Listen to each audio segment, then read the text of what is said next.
আলোচনা সভা। এই সভায় উপস্থিত আছেন ঈদগাঁও উপজেলার সংগ্রামী প্রতিবাদী শিক্ষার্থীবৃন্দ এবং উপস্থিত আছেন সম্মানিত ব্যক্তিবৃন্দ এবং উপস্থিত আছেন বৈষম্যবিরোধী ছাত্র আন্দোলনের সহযোদ্ধা ভাইরা।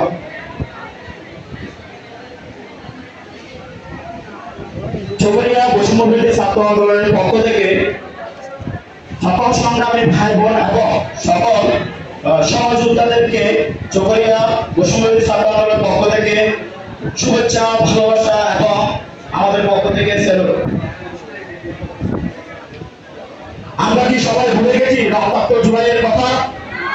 আমরা কি 13 জুলাই থেকে 36 জুলাইয়ের কথা ভুলে গেছি? আমাদের ভাইদের কিভাবে হত্যা করা হয়েছিল আমরা কি ভুলে গেছি? আমরা কি ভুলে গেছি আমাদের ভাইদেরকে ঝুলিয়ে রক্তাক্ত করে ঘরের মধ্যে বেঁধে পিটিয়েছিল? আমরা কি ভুলে গেছি?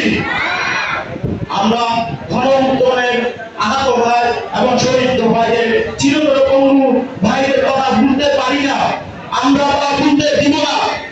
আমরা সাধারণ শিক্ষার্থী। আমাদের উপদেষ্টা নাহিদ ভাই একটা কথা বলেছিলেন যে গণমুক্তনের ইতিহাসে কোন ব্যক্তি দল গোষ্ঠীর ইতিহাস থাকবে না। রক্তাক্ত জুলাইয়ে কক্সবাজার জেলায় ওয়াসিম আকরাম ভাই এবং আমাদের চকরিয়া উপজেলায় আহসান হাবিব ভাই, ইতো উপজেলার নূর আজম ভাই এবং শহীদ নূর মুস্তাফা ভাই সহ কক্সবাজার জেলা আরো যারা শহীদ হয়েছেন, আমরা তাদের প্রতি দোয়া এবং মাগফিরাত কামনা করি। আমরা তাদের প্রতি আমাদের নিজস্ব শ্রদ্ধা এবং সবসময় ভালোবাসা থাকবে। আমি যখন ওয়াসিম আকরাম ভাইয়ের মায়ের কাছে গিয়েছিলাম, ওনাকে আমি কথা দিয়ে আসছি, ওনাকে আমরা কথা দিয়েছি আপনার শহীদ ওয়াসিম ভাই মারা গিয়েছে, কিন্তু আপনি সাধারণ শিক্ষার্থী হিসেবে অনেকগুলো শিক্ষার্থী আপনার ছেলে মেয়ে হিসেবে পেয়েছেন। আমি ওনাকে কথা দিয়ে আসছি, আপনাকে হয়তো বিএনপির যিনি ছাত্র দলের লোক ভুলে যেতে পারে, কিন্তু আমরা সাধারণ শিক্ষার্থী ওনাকে ভুলে যাব না। আমি আহসান হাবিব ভাইয়ের মাকে কথা দিয়েছি, আমরা আপনার এলাকাবাসীর মানুষ ভুলে যেতে পারে, কিন্তু আমরা ভুলে যাব না।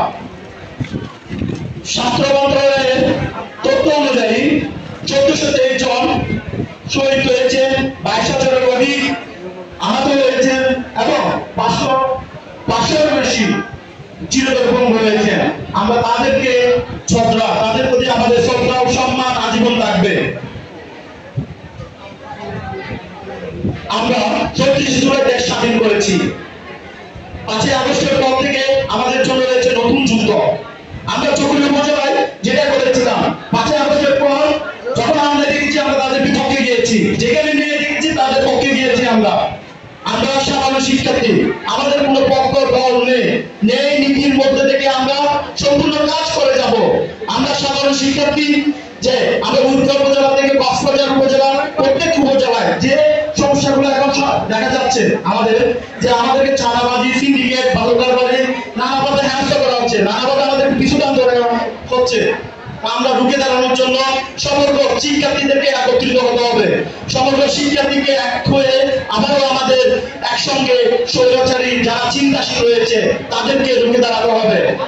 আমাদের কেন্দ্রীয় সমন্বয় ভাইরা একটা কথা বলেন যে বেশিরভাগ বা বেশি যারা রয়েছে তারা কিন্তু প্রত্যেকে স্বৈরাচারীর পক্ষপাতিত্ব ছিল।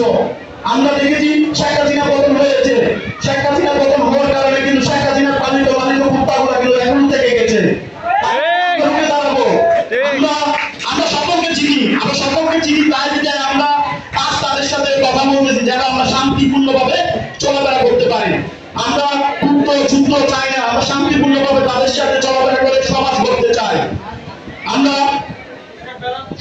সম্মানিত উপদেষ্টাগণ দেখে আমরা একটা অনুরোধ করবো এবং আমাদের কেন্দ্রীয় সমন্বয়দের একটা অনুরোধ করবো যে আমাদের ভাইরা বা বোনেরা যখন এডিক্টেড হয়, যখন মাদকের এডিক্টেড হয়, তখন একটা জিনিস তাদেরকে বানানো হয়, মাদকাসক্তি না হয় কেন্দ্রে।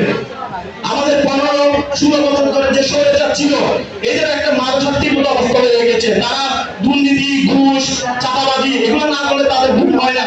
আমরা তাদের জন্য একটা মাদকাসক্তি কেন্দ্র খুলতে চাই, সেখান থেকে তাদেরকে নিরাশ্রিত করে তাদের আবার সমাজে বাঁচতে দিতে হবে। এর আগে তাদেরকে বাঁচতে দেওয়া যাবে না। এবং বেশিরভাগই যারা আছে, আমি প্রশাসনের যারা আছে তাদেরকে চিহ্নিত করে তাদেরকে কারাগারে নিয়ে তাদেরকে এই বিষয়ে সুন্দরভাবে প্রস্তাবন করে তাদেরকে আবার সমাজে বাঁচতে শুরু করে দেন। এ পর্যন্ত যদি আমরা বাঁচতে না দিই, এ পর্যন্ত যদি তারা আমাদের সাথে কাজ করে আমাদেরকে ধ্বংস করে দিবে, আমাদের সাধারণ শিক্ষার্থী ভাইদেরকে ধ্বংস করে দিবে।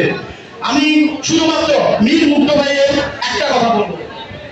উনি 18 জুলাই একটা পোস্ট করেছিল, ওনার লাস্ট একটি বক্তব্য, আপনারা ছাত্র এই আন্দোলনে আসুন, আপনারা ছাত্র এই আন্দোলনে আসুন, কোন রাজনৈতিক দল উদ্দেশ্যমূলক নেতাকে কেন্দ্র করে আন্দোলনে আসবেন না। আবু সাঈদ মুক্ত শেষ হয়নি, কিন্তু এখনো যুক্ত। এটাই আমার শেষ বক্তব্য। ধন্যবাদ। ধন্যবাদ বৈষম্য বিরোধী চোখের ওপর, ধন্যবাদ বৈষম্য বিরোধী ছাত্র আন্দোলন ইতর উপজেলা। ধন্যবাদ।